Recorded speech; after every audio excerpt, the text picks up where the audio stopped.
Oh, Ashley and I are live again. Happy Sunday. Happy Sunday. Ashley, do you want to do the honors? And as I check to make sure that we're live on all the various channels on our Yes. topic today. Yes. Well, welcome if you're new here. I'm Ashley. This is Constantin, and we met randomly through a podcast and had really deep conversations. Both had a YouTube channel, and we're like, let's just go live. Like these deep metaphysical, spiritual, all the things conversations we have. We think you might be interested in kind of being a fly on the wall. And of course, you have the opportunity to ask questions at any point. But today we kind of were talking back and forth, and then we're like, let's go, because we're already starting in the conversation. But really about what if it were easy and simple? What if like everything we've been taught about good things only come from the hard and the difficult, and it's got to be complicated or it's not worth it? What if like all of that is trash? Complete trash. What if? And we are just like placing ourselves in this state of pain and suffering for no apparent reason. So Yes. yeah, we thought Yeah. we'd talk about that. Well, let's start with the two obvious things because you and I were talking about this offline. But let's look at the definition from the dictionary, the Oxford Dictionary here using Google for the two words, right? Easy means achieved without great effort, presenting few difficulties, right? So when we look at our life, we can say that our life is not easy because it's not really achieved without great effort. It's definitely not presenting few difficulties. I mean, for most people, right? And that's why I used to be in the category too. And then simple means something is easily understood or done, presenting no difficulty. So meaning again, a challenge that shows up in your life, can it be easy and simple? So simple because it doesn't present any difficulty, and easy because you understand it and you can achieve it without great effort. Yeah, so like the simplest like way to wrap my head around that is like simple is like instructions. Like simple versus chaotic. To complete a project, it's simple. And then like easy is the actual performance of it, the actual doing of it. Is it hard or is it easy? But yeah, I mean the simple piece, the Course in Miracles, if nobody's familiar, that's really what I've been using to unwind my mind is A Course in Miracles. And it says it's simple, may not always be easy, but it is simple. And the mere fact is it's simple because it's as easy as a choice to not choose the ego, right? Like how simple, like just don't choose the ego. So that's the simplicity of it. It's Yeah, not because like the this. instructions are like a one line, right? It's like Yeah, don't yeah. go. It's not this entire like, oh my gosh, if you sit on the left side of your chair and you throw salt over the right while you're standing on one foot and you're patting your head, then money will come to you.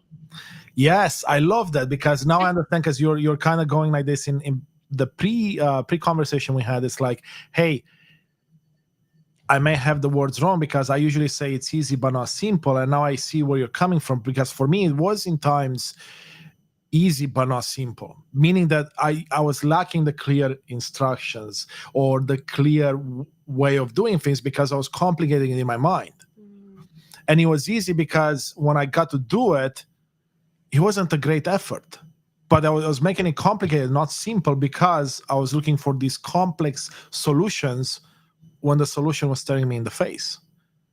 Boom. And if we look at the example, because we talked about this, and I'm curious, I mean, we can go deeper on this with the audience here as well. It's the idea of I was afraid of cold water all my life, but I didn't realize I was afraid. So that was the first challenge. I just thought that I just don't like cold water. And when I mean cold water, I mean even, today is like 100 degrees here where I am. So I would love to go to the lake after this conversation. But normally, if I would go, even on a beautiful day like this, I would be miserable going in the water. And most of the time, I wouldn't even go in because I disliked it. But what I got to find out is that I actually had a fear of the cold water. And the way I discovered it was by the various process I went through myself to go to the spa when I was doing the cold plunges and realizing it's actually a fear. And then the way I was trying to resolve the fear, right, was what? Push through it, right? So I was not making it simple at all. And painful. Push through it. Like if you have to push yourself through something, that means that every part of your being is saying no. And you're saying, but yes, because I'm only going to get stronger if. Because that's like personal development 101, right? If anybody's watching this and you've read any personal development book, it's always like the beauty's on the other side of the hard. If you want growth, you have to do the hard things. And like if you go Google right now, the Unicorn Effect podcast, it's a podcast I did almost over 3 years ago now. And they're these little 5-minute nuggets. And literally one of them is that me telling you, push through the hard because on the other side is where, but that's not living in the present moment, right? Like if we take it back where you and I always go back to is like, we want to live in the present moment, the here, the now. So why am I experiencing this difficulty and pain and all of these things in this moment when that's all I have is the present moment? That doesn't align. Yeah. And I love that because if you look at the example, like you're going back here, right? Like technically it was easy for me to push myself through it, but it wasn't pleasant. It wasn't in congruence with who I wanted to be or who I was becoming. And like you said, right, it wasn't the path of ease, so to speak, the path of now, the path of joy. And when I decided that I wanted to change the instructions, right, like in other words, discover those simple instructions I was missing out all along, that's when it became both simple and easy. Anyway, this is what I did, and it's for those that don't know the story, it's fairly mind-blowing to me still. Instead of preparing to go into the cold plunge, the fear would rise up, and then I would master the courage and push through it, right? Because I was like, this doesn't take great effort, I just have to man up and go through with it. But instead of doing that, I said, what if it could be different? What if it could be easy and simple in this case? And then instead of pushing the fear away, I dropped into the fear through meditation in my case. And I dropped into the fear, and all of a sudden a vision popped up of what had happened in my early childhood. And when I say early, I was like 2 years old. So there's no way my conscious mind would remember that, but my unconscious mind had it all there. I experienced what had happened and why I had let's call it trauma or the fear around it, felt it, observed it, released it. All of a sudden, the fear is gone. I get out, I go in the cold plunge, no problem.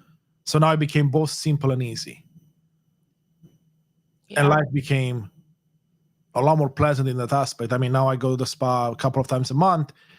I'm enjoying the cold plunges. Literally, I have a smile on my face. I get to celebrate. I probably look like a silly man doing that when there's 4 other people around, but I don't care. I'm like, this is freaking amazing. I see all the benefits for my body and all of that. So that's why the question I ask myself all the time now, Ash, is like, what if it could be easy? And now with your help, I'm going to switch that to what if it could be easy and simple? Yeah. I would invite you, Constantin, to not even ask the question, but just to know in that moment that if it's not easy, if it's not simple, then it's coming from a place of fear. So it's not a question of what if. The answer to that is always the same. It is. You're just choosing fear over love. So really being inspired and living in spirit, and allowing your guide to guide you from spirit is always simplistic and ease, because ultimately, at least for me, when you're at that point, it's like I'm not needing to make any decisions in this Ashley and the knowledge base she has as the persona, because the spirit that channels through me, or some people would say their highest self that channels through them, has the roadmap, has everything. So that's super simple when you allow the observer within that has the exact map. How much more simple could that be? Right? Yeah. If you're going to look for a treasure, it's do you choose the partner that already has literally the map to the treasure and already has the excavator and all these things? Or do you choose the partner that has a whole bunch of random ass ideas of where it might be, and you have to go test all of those before you know for sure? Yeah. Like, to be honest with you, right now, the majority of people, especially like this big personal development movement and all of that, is choosing the random guy with 50 million ideas and no concrete evidence as to any of them. That's going to be difficult. Like, that is the ego, that is fear. I mean, for me, I go with spirit, and like, I've just been mind blown as to how much my life has shifted and how truly leaning into the ease, everything gets done that needs to get done. And what does that mean? It, to many narratives that I hold in my head, that I've had to work through and am continuing to, sometimes those narratives look like you're lazy, you're avoiding, you're this, you're that. But truly, you know, deep within yourself, if you're actually avoiding and using something as an excuse, it feels slimy, right? But when that narrative comes and you're actually just like, I don't feel like doing it today, like, that's when injuries don't happen. That's when it just, everything is aligning in the matter of your guide is being able to guide you with the map in that moment. Yes. Yes. Yes. Yes. Yes. Yes. I mean, it's so beautiful, Ashley. And going back to what you just said, right? Like, you shouldn't even need to ask the question. Now, I come from the point of view where, like, if you're still untying the ego, right, you're still coming from the mind a lot.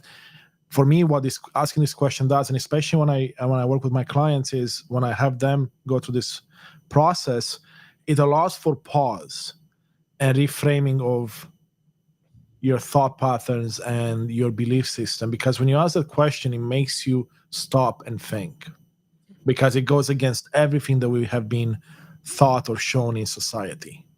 Mm. And I imagine, I want to say the end goal sounds maybe a bit too simplistic here, but maybe it is. The end goal would be like to not even have to ask the question, because you know everything is simple and easy, and that our mind or our ego or our brains are trying to complicate things to keep us in the illusion. So I see it as multiple steps, perhaps, but then you see this complicates it, right? Because then what if it was simple and easy? It is. It's as simple as not acknowledging the ego. It's as simple as not choosing the ego. And to me, just again, another invitation of like, how you do one thing is how you do all things. If you still allow one piece of fear to come through in your life, you still have a belief in all of it. And not like stating this in a negative, like you're a bad person, but just Yeah. a reminder, when we're fully aware that we're choosing a statement that aligns with the ego because we think it helps us, like, that's actually the complete opposite. It's not helpful at all. And instead, it's really about, like, the ego only exists because of our belief in it. So when you ask that question, you're reiterating the belief in it. You're reiterating choice. You're reiterating that, like, fear even exists as a choice, but it only exists as a choice because your belief in it. So at any moment, if you don't want, if you, and this is where the simplicity comes in, if you don't want to ever experience fear again, it's as easy as never choosing it again and not even acknowledging it as a choice. But there's so many barriers in the way, right? That's where narratives come in and you're unpacking them. But I will tell you, beginning to shift the way you view things like that starts to prickle, and it starts to bring Well, some of those that's narratives up. absolutely. Yeah, it brings the narratives up. But if I constantly say to Ashley, like, okay, could it be this way or could it not? And I continue to give myself that choice, it doesn't prickle me, because I'm like, oh yeah, I still have the choice to choose fear if I want. You know, it's still acknowledging the existence of fear, which is still acknowledging how I use fear to cover up the shame and guilt that I'm not willing to look at. Yeah, yeah, yeah. So yeah. Yeah. We seem to be ignoring a lot of natural human behavior. I mean, I completely get what you're saying there. And for me, I would agree that that's what it appears like, that you're completely ignoring what you've been taught is natural human behavior and what you have been brought up to believe is the only way things are. And for me, I know the beliefs that I've held until this point helped me achieve what I've been seeking, which is eternal peace and happiness, constant state of joy, none of this duality roller coaster BS, but just always feeling like fully one and just in that deep eternal love. So I guess my response would be like, why can't it be different? Why is natural human behavior, the definition we've been told, have to be the only one? You know, like if you look at any time in history where there's been like a massive breakthrough in science, or, you know, let's just say science, because I think so many people look at science, it was because someone decided that the old hypothesis, the old definition, we're going to try something else. We're going to pretend that doesn't even exist and allow yourself to venture into something completely new. That's how we discover new things within the illusion. So I don't know why it wouldn't be any different outside. So I see, William, thank you for the conversation back and forth through your messages. I greatly appreciate that. But I think I love that you proposed that question, because a lot of people do say that to me. They're like, Ashley, like, hello, like, we're still humans. I have a friend, she's like, your thoughts are like an alien, you have to dress them up. And I'm like, that's the problem, we've been dressing them up, right? Like, the way of thinking that has got me to this place is not going to get me to where I want to go, because it hasn't got me there yet. So I appreciate, because I think that's a common thought that comes up into my mind and all of our minds, because we've been trained for it too. And I think that's what keeps a lot of us stuck.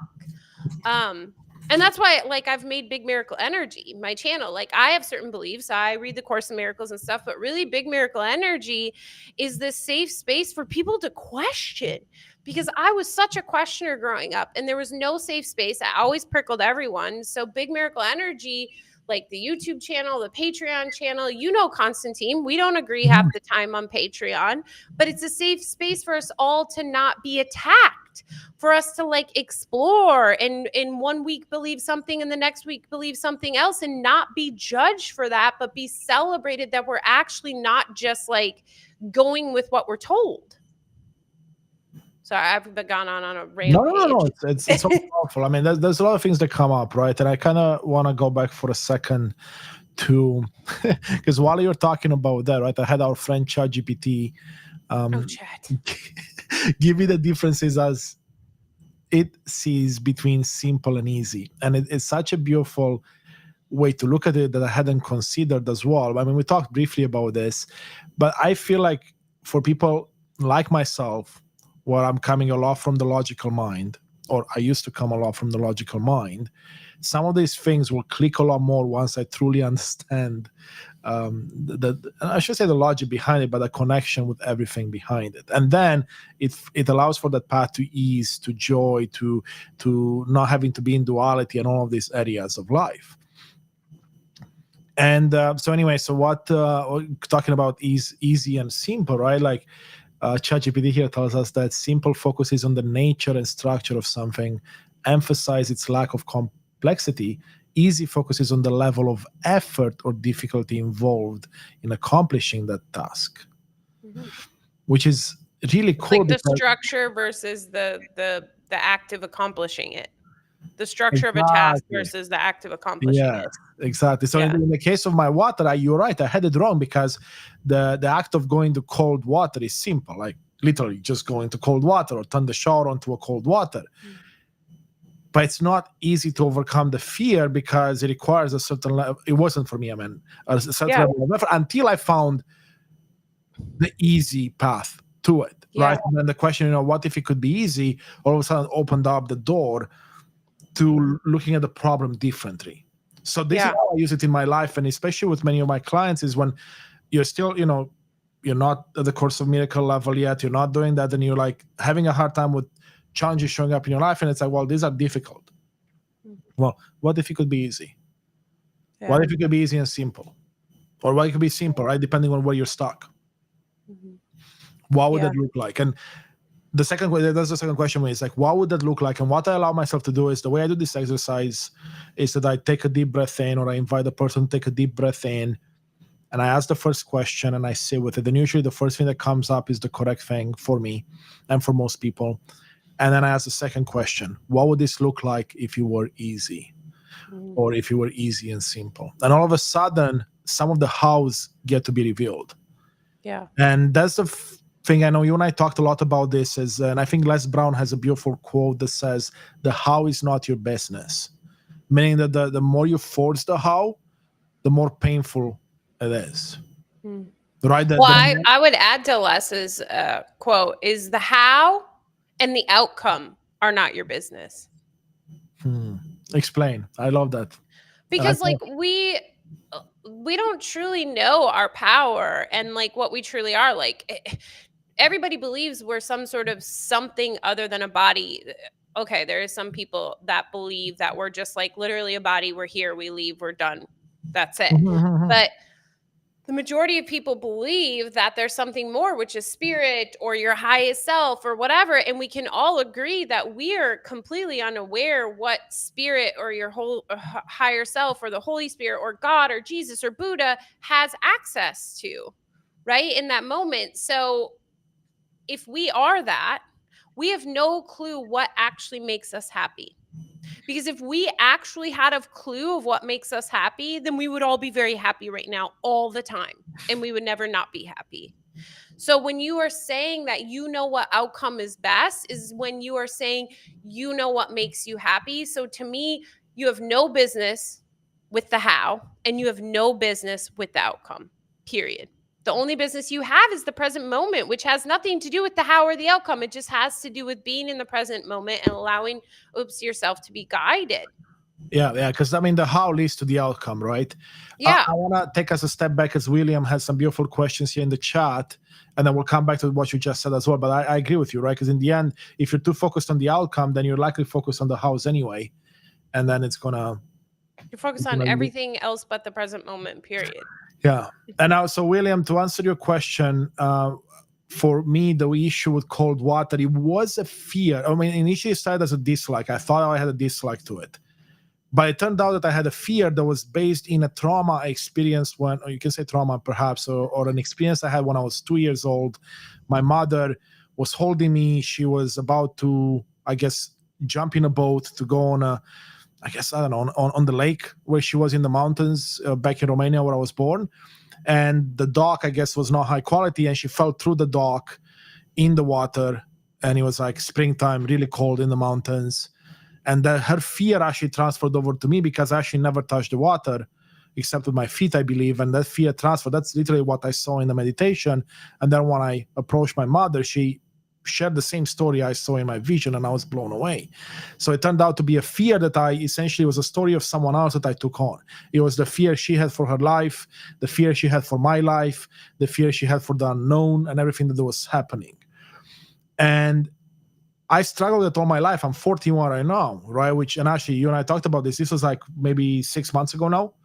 So for 40 years of my life, unless the water was like 80 degrees plus and probably closer to 90 plus, I was miserable.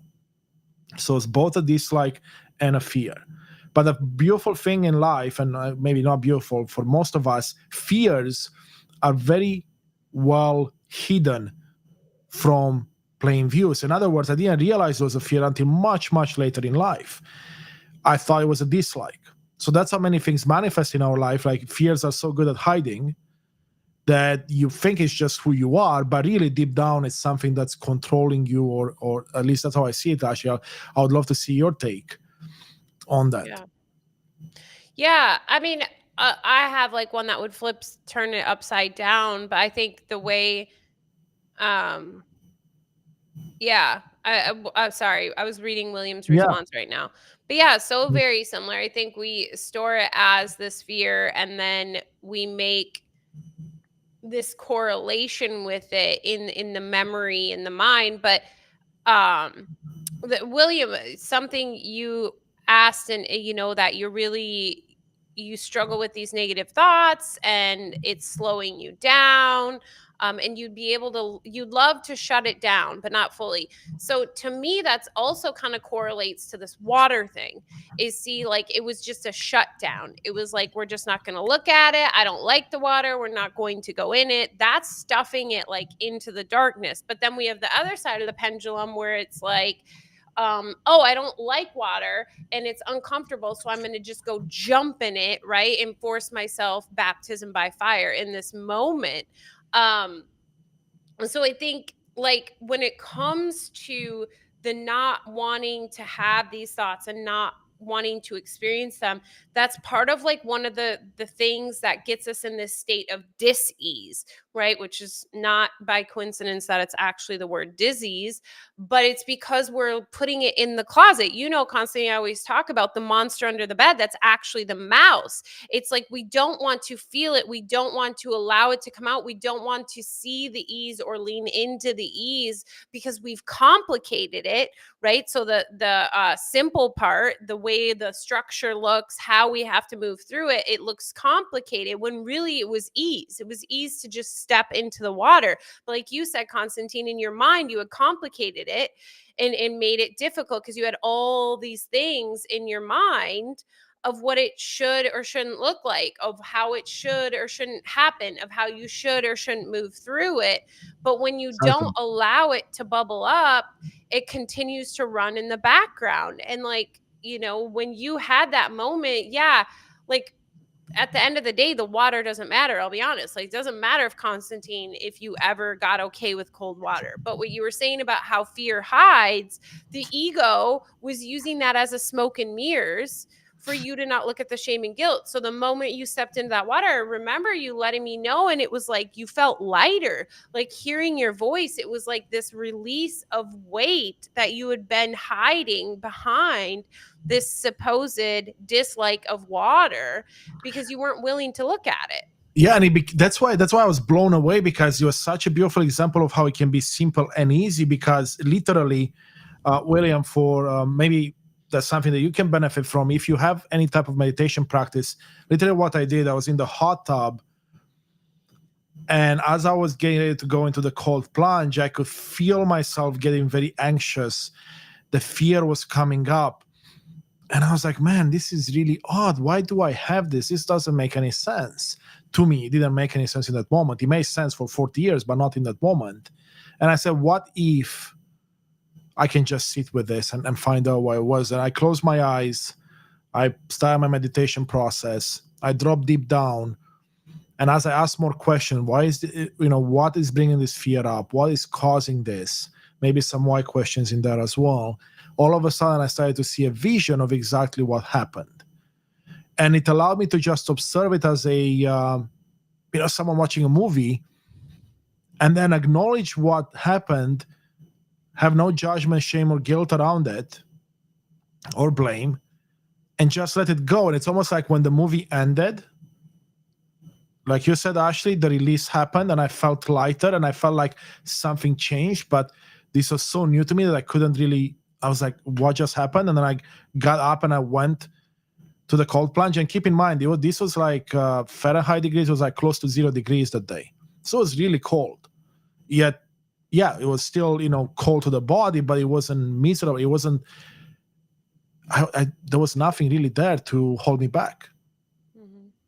And that's why I'm like, that process I started using more and more in my life and in the life of those I get to work with now, because oftentimes, and I mean, most times, maybe Ashley would agree, is that like we make things more complicated because we come from the ego mind and we have the stories that have been built up over the years that only emphasize the ego story.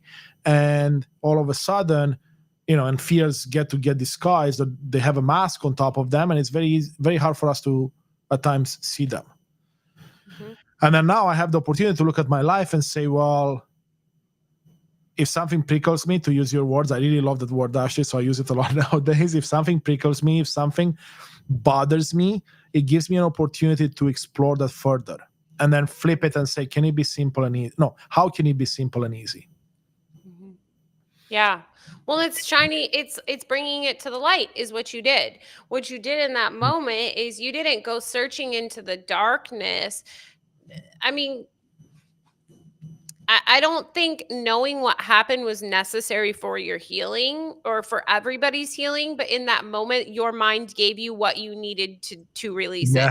Because I think we can that kind of runs the fine line of like shadow work and going into the darkness, which, I don't believe we need to go into the darkness, but in that moment you just were open to whatever. You didn't say, tell me what happened, tell me why. You're Exactly. just like, let me see if there's some sort of story behind it. So I just wanted to share that with people, because it could sound like we're saying you must go into the shadows, you must know what the story is to heal, but you don't No, like, no. if Constantine would have gone into like his space of, connecting and meditation, and all he did was feel the calm to get in the water and then felt the release, that could happen just as much as what did happen.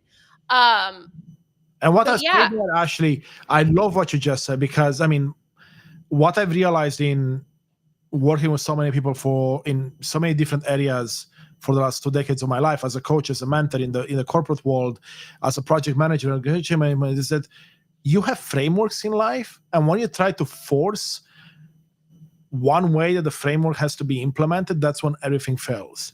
Because we're all so unique. We all have such unique ways of being. We have our unique stories. We have our unique interpretations, that yes, the framework is great, but you want to model it to what works for you. And in my case there, actually, it wasn't that the vision was what did everything for me. If I were to say what was the big catalyst, was getting curious and not having expectations around how it would show up. So I could have I want to highlight that, because yeah. you just said, the framework and molding it to fit you. But I guess I would invite you to look at it a little differently, because I feel like what you followed that up with would say no. Because instead, what I see happen with you, just a different perspective, is that in that moment, you released all frameworks and said, I don't know what's best. Show me what's best. Right? Like You're absolutely right. went to You're your absolutely safe right. space and you threw out everything. That's what curiosity is. True curiosity is like, I don't know, show me the way, right? Like, help me see something different. That is true curiosity, like a child, right? Like a child, you could be like, oh, this is a plate. You eat your food off of this, right? And they'd be like, oh, okay. Because they don't have a framework yet. They're like the true epitome of curiosity and complete openness to whatever you have to bring them. And that's what you were in that moment to, your guides, to your highest self, to the one that holds the map. That was like, oh, Constantine's finally open. All right, this is exactly what he needs in this moment to release this fear and to look at the shame and guilt that's hidden head on and see that it actually isn't controlling him the way he believes it is. Boom. Boom, done. Yeah, Done. beautiful said. How easy was that? How simple and easeful was that? Yeah. You did nothing. No offense, Constantine. You did nothing. No, I'm not saying I did. No.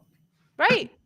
But surrender. That's all you did was surrender. You shut the hell up and you open yourself up.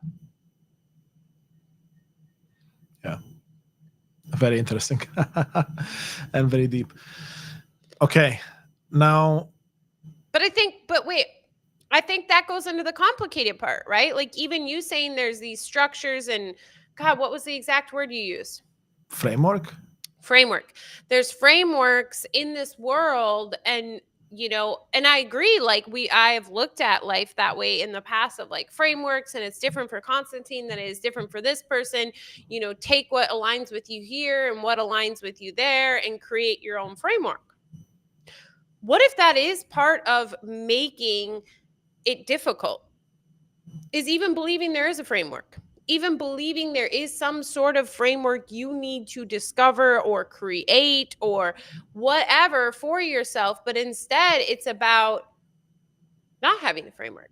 I'm not saying that's the case. I just that popped in my head. What if it's like not?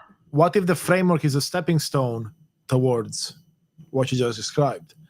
Because I keep looking back at the type of people I get to meet in my life, which are exactly the type of person I used to be, which is like, for me to jump from what I was to, let's say, the way you describe it, there was no, like, I couldn't see a path forward. I would dismiss it really quick. But if we put a framework in between, it's kind of the stepping stone to allow me to get to the other side. But challenge here, maybe so I think framework means like different ways of like viewing things or healing things or step-by-step processes to process stuff, right? Is that's what you're meaning, Constantine, right? Yeah, so framework, I'm looking at it as a system. Like we're talking about the event I'm going to host on Thursday, which is Calm Success Live. I call it a system, right? So there's like 5 parts to it. In other words, like these are the 5 parts that that have benefited me the most to get to what I am today. A framework essentially is like, well, kind of like for a house, right? You put the frame around it. It's like, what do you build things around? And in this case, a framework for my system would be that there are 5 different components that you can apply to your life and make them your own, but they give you some guidelines on how you can start doing that, so it can be simple and easy. That's kind of how I see a framework. Now, another way to look at framework could be like a step-by-step guide almost, but you choose what the steps look like for you, because you're like, the framework might tell you, well, step 1 is to go into the cold water, right? Like in let's say the example we were talking about before. Well, maybe for you, step 1 may be that before you go into the cold water, you're actually going to take a deep breath in, you're going to start to meditate, and then you go into the cold water. So you model it, or you build it for your own use. But I absolutely agree with what you said too, Ashley, because technically you shouldn't, like if you let go and trust, then you don't need any of that, because Right. that's the creation of your mind. That is the creation of your ego. But what I'm trying to say too is that I'm saying this is like, when I was myself for 37, 38 years of my life before I went on this path, I wouldn't have been able to just trust and let go. I mean, I guess I could have, but I wasn't. I know myself back then. So framework allowed me to have a stepping stone towards what I am today, because I'm like, maybe I can try that. And I'm curious, because now we're talking about that, but I've seen the same thing happen to me for meditation and for breath work and for working with various spiritual guides.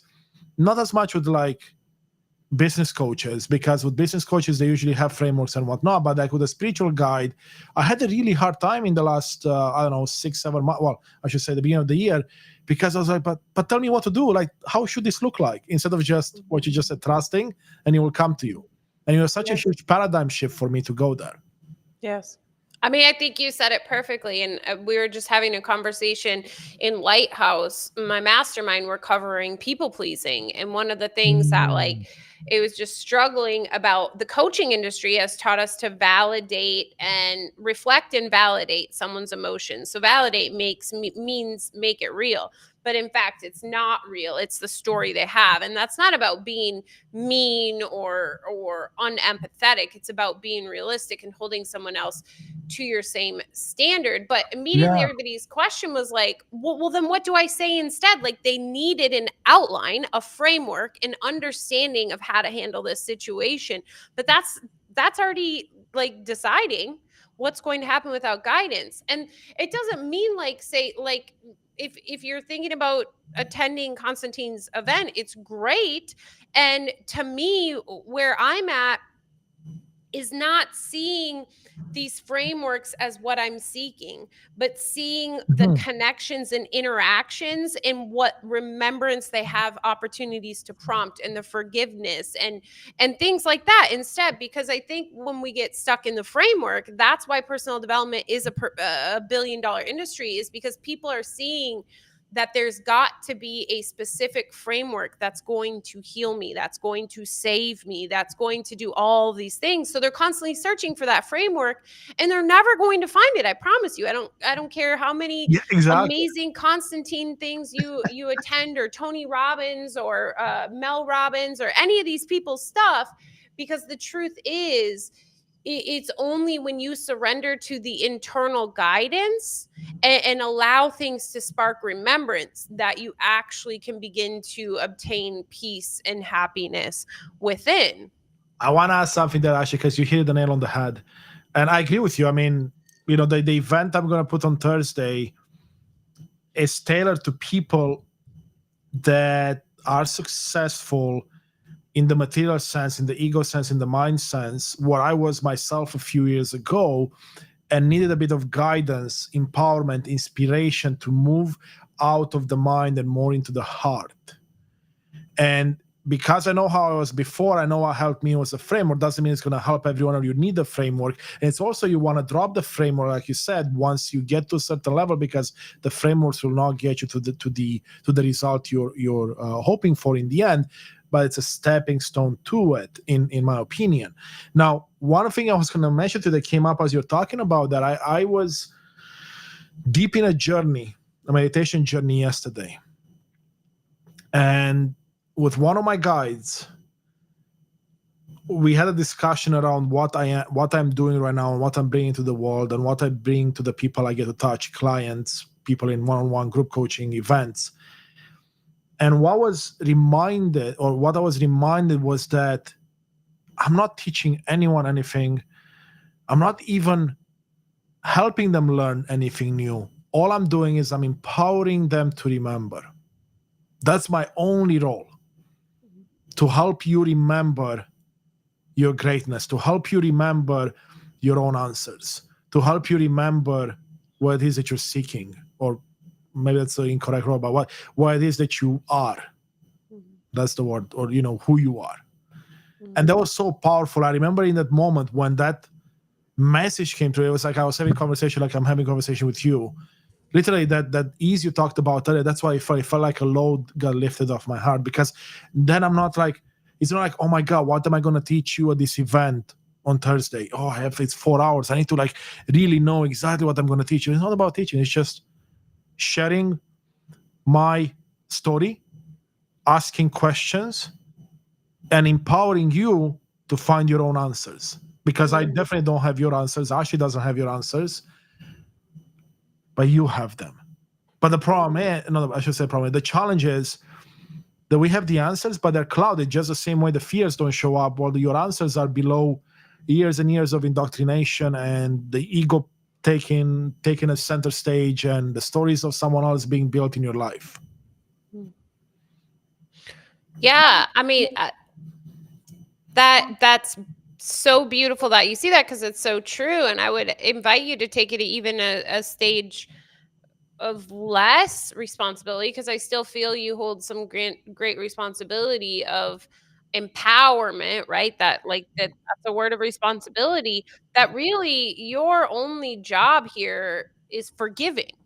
Right? It's for the opportunity to forgive, right? Like if someone prickles you, or, it's a moment of forgiveness, which is a realization that it's just your mind acting out something, and it's not actually happening to you. And then forgiving, like 2 words, forgiving. So what I hear you actually saying is that you're seeing your events as an opportunity for giving, the 2 words, Yeah, right? to That's your give, intention right yeah. now. But in giving is receiving. And if we truly are one, then as long as you show up, even if you're the only person there, Constantine, you're giving. And that's why my YouTube channel really started, was like, people comment stuff on there of like, you're preachy, or this, you're that. It's like, I appreciate it, but this channel was started as just an opportunity for giving, in both aspects, for myself, for the capital S self, which is one. Right? So as you're teaching, you're learning yourself, Constantine. So as you're giving, you're receiving. As you're sharing, you're remembering. It goes deeper. Like our conversations, Patrick and I were talking about how everything's so transactional these days, especially like in the coaching industry, where everybody's always eyeing up everyone of like, oh, can they buy my services? Can they not? And like, they're putting up all these paywalls behind their knowledge, because their knowledge is so special. And granted, yeah, clients pay to work with me to be the light, but also, how often that I am just meeting people and sharing, and like, essentially coaching people constantly, but not being like, oh, you're not paying me, because for me, it's forgiving. And I know that some people don't have the means to pay. Some people won't pay, but I will always be taken care of. Like maybe I won't have excess of money because that's not my purpose here. I don't give a shit about the things. I give a shit about remembering and waking up and going home. And so as long as I'm constantly in that state of forgiveness, right? Whether it's actual forgiveness, realizing that my mind is playing tricks on me, or forgiving, like to just keep giving, keep sharing, keep showing up and giving. And the more I realize it's not at this level of form, and that it can all happen at just like such a deeper level. So now I'm about to go down a rabbit hole. So I will stop it Before you there. go, take a look at what William posted. I mean, it's true because you touched on this too, right? Like maybe, he's saying it is teaching, you're giving information someone never thought of. And I can see it like that. I can also see it from the point of like, I'm sharing a perspective that will ignite remembrance within you. Because the way I understand, I'm curious to see you, Ashley, what you think is that we are all knowing souls coming into this life, and then we choose to forgive, or whatever happens when we get born, and we forget everything. And then we start remembering things based on where we grow up, right? The society we grow up in, the parents, the caretakers, all of that. And then throughout our life, we keep remembering stuff. But maybe if we find the right guides, or as we find the right guides, their perspectives enable us to remember our true nature, remember our greatness, remember our creative abilities, right? Because we're creators of our lives. That's how I see it. And yeah, it can be teaching, it can be seen as teaching, but teaching to me implies it's coming from a place where I know more than you. And I see now as me having a different perspective than you. It may appear as I know more, but in the end, we all know the same amount of stuff. I'm curious to see your take, Ashley. Yeah. Well, I think we're all one. So, like, the best way for someone tuning in is to think of your dream last night. Like, if I dreamt that Constantine and I were having this conversation and that William is commenting, it doesn't mean that they walked into my mind in my dream. It was all contained in the same mind. So what I see everyone as a mirror, right? So it's not that Constantine is providing me something because he's a separate individual. It's that Constantine is the mirror that my mind needs, or the mind needs in this moment, to process another level of forgiveness, right? Like literally, that's how simple it is. Everything is forgiving. Period. That's it. At the end of the day, everything is for giving, and there is no true I love that. There is no new ideas, period. Like, it's so funny, more and more, like, I think I have these massive epiphanies, which I do for where I'm at in the mind, and then literally it's usually like a day, a week later, I watch some video or read a book or watch a movie, and the person literally says verbatim the massive breakthrough I just had. And I'm like, damn, like, was that always there? Or did that just get added in because I just thought of it, right? Because I don't. Like, that's making you believe that you are a creator, and that's what got us into this place in the first place. But instead, like, we're just mirrors. Everybody is literally a mirror for you. They are not separate from you. Right? Like, when I look in the mirror, like right now, I see me on the screen, which essentially we could call it a friggin' Y2K mirror. I don't know what you want to call it, but that's not another Ashley. That's the same. It's just a mirror reflection. So just because when I look in the mirror and I see Constantine doesn't mean he's separate. It's just the mirror I'm seeing in this moment happens to appear to be a projection of Constantine, but it's all happening in the mind. This is all for the mind to wake up, right? Like, if we're like your dreams, that's why they're so realistic. Literally last night I was at ice cream parlor in my dream. I make this amazing ice cream. Patrick wanted this nasty mango dark chocolate, which I do not believe fruit belongs in your ice cream. Like, that is not, like, fruit is separate. Ice cream is a decadent thing. I And disagree. so But so the guy was like, I trusted him. I trusted this guy at the ice cream parlor, and I said, I love chocolate, maybe even some cookie dough and some Reese's peanut butter cups, because that's what I used to make at Dairy Queen when I was young. The guy comes back and he gives me this ice cream. He's like, it's the best ice cream ever.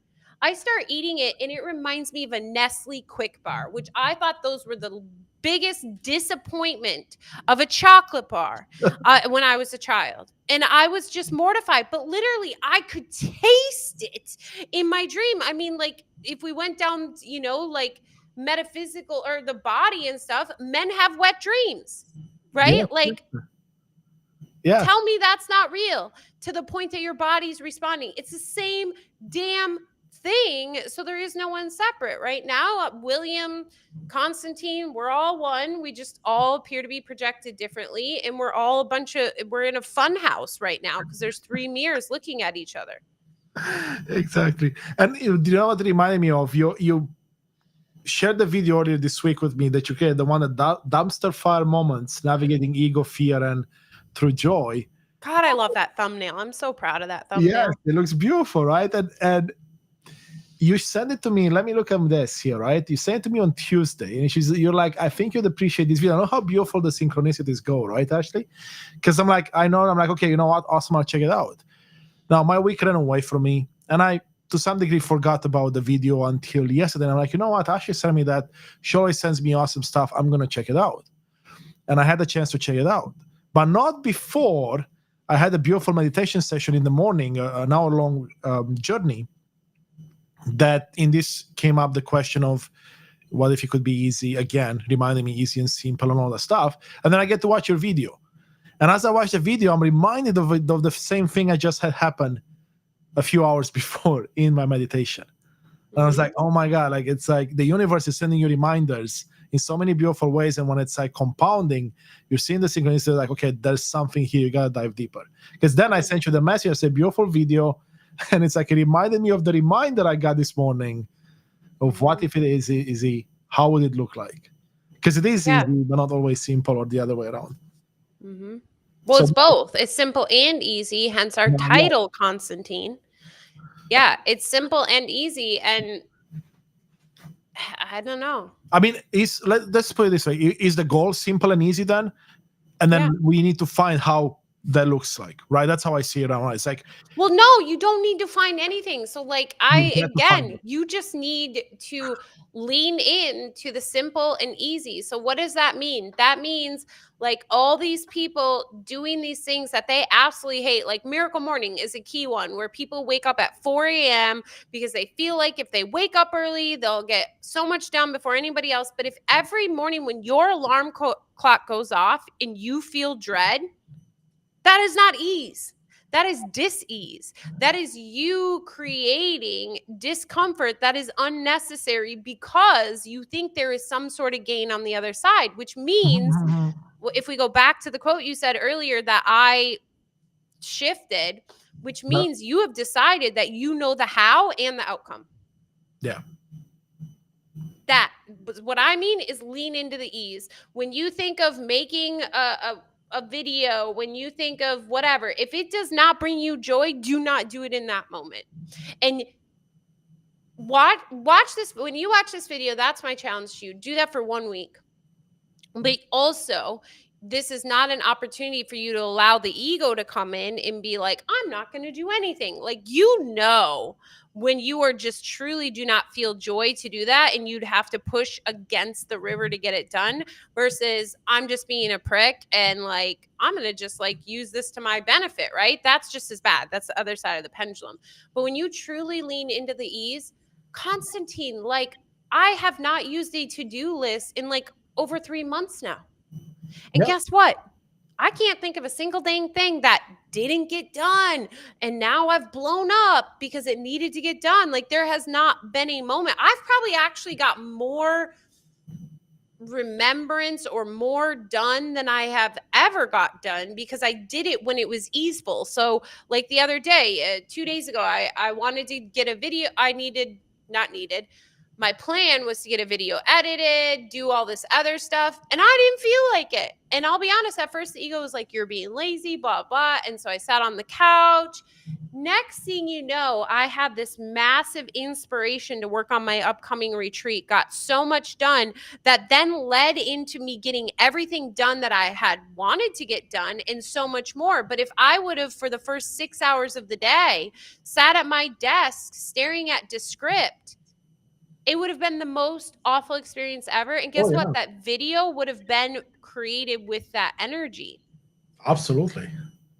So lean into the ease. If it feels joyous, do it. If it doesn't, check yourself. Make sure it's not the ego trying to sneak in, but don't do it.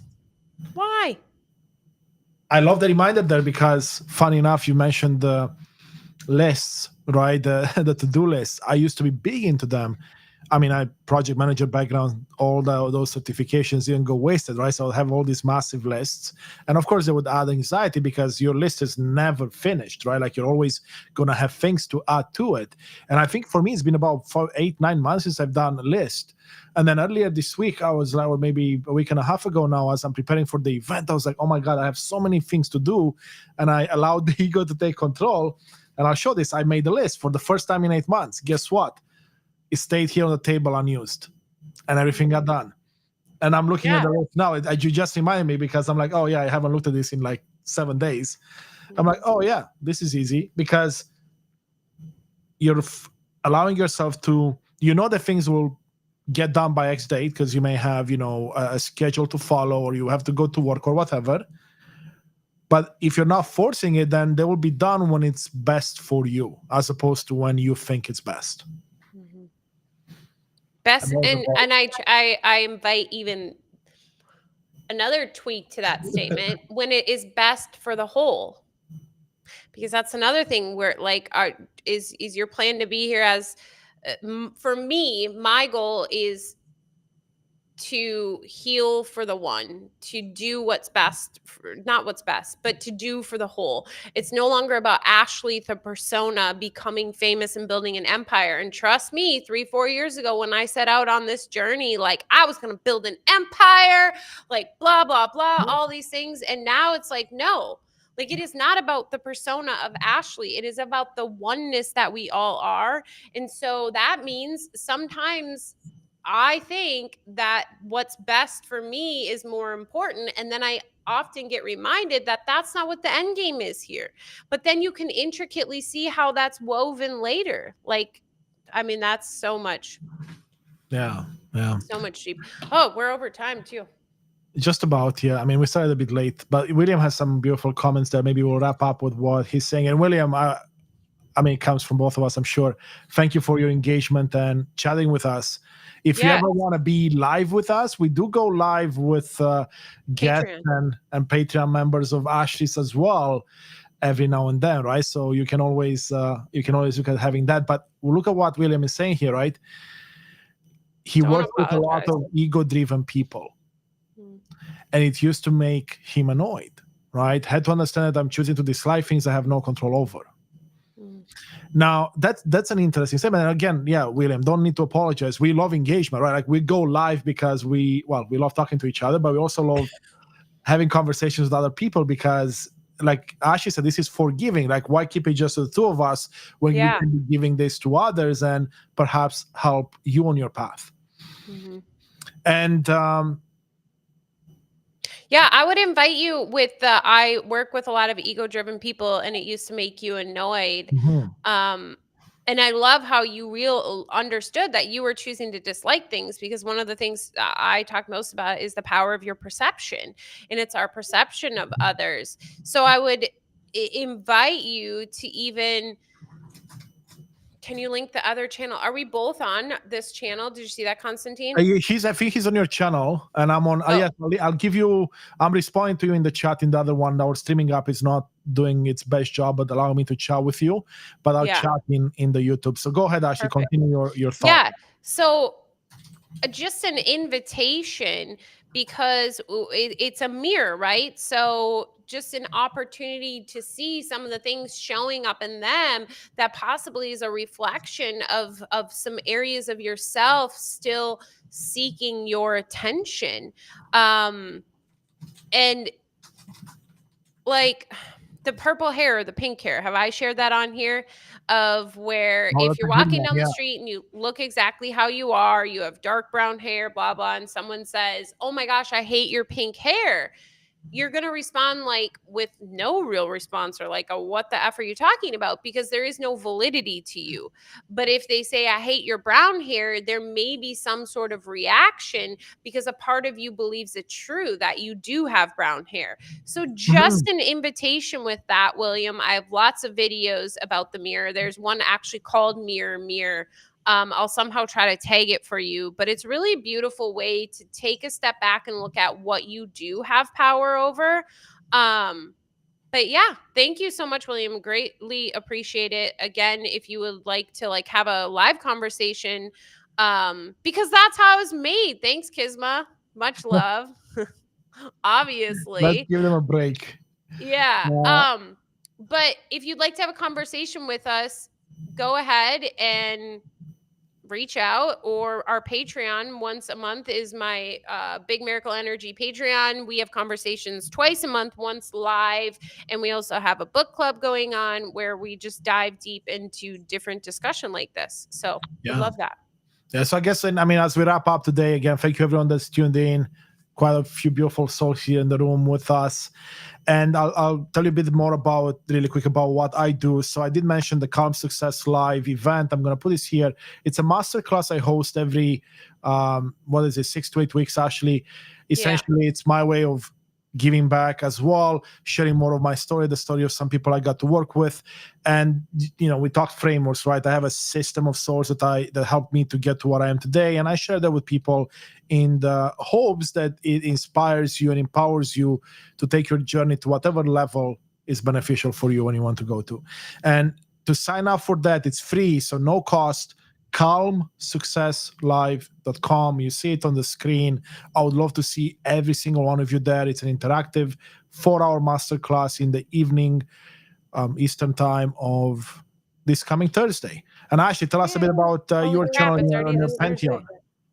Yeah. So my Patreon is Big Miracle Energy Patreon. It's a beautiful community of individuals just walking with one another on our journey back home. My favorite quote by Ram Dass. And you can sign up. A $33 tier is really the opportunity to have live interaction and Q&A and past videos. Otherwise, I've got my Big Miracle Energy YouTube. I do one-on-one coaching. I also do have a mastermind called Lighthouse. But yeah, love it. Perfect. Just responding in the chat here, Ashley. And again, thank you, everyone. Thank you, William. Yes, thank you so much love and light. Have a great day, everyone. Bye-bye.